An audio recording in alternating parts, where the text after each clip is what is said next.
The first thing I like about the Dodec is it's a spindle wheel, and some people might have some awareness of like drop spindling, or we'll call it a what do they call it? Not a supported spindle, but a can't remember the name now, but there's something people call it suspended spindle, so that it doesn't have the negative connotation of, dropping it over and over again.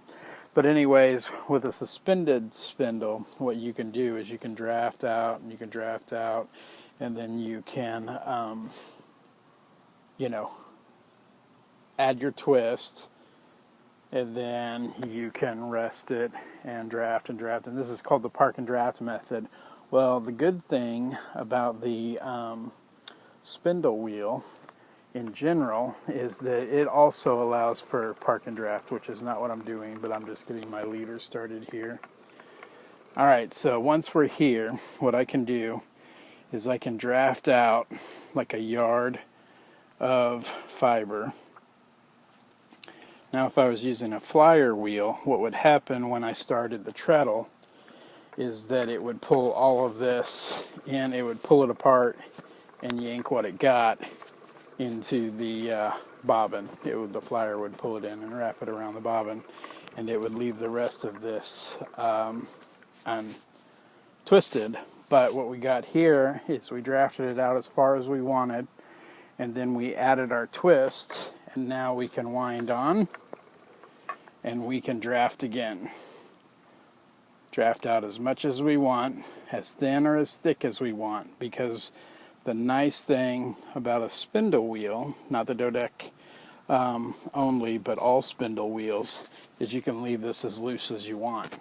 And then when you go to add your twist, like even if this is still loose, you'll still be adding that twist in there, and nothing's pulling on your fiber, nothing's yanking it apart. And after you get a little amount of twist in there, you can actually pull on it and it won't break. Then of course you can wind on. Then you can draft some more. This is the parked part. The part where you're not treadling the wheel. So this is the draft part. I'm drafting it out as far as I want, as thick as I want. And then I'll go ahead and treadle to add my twist.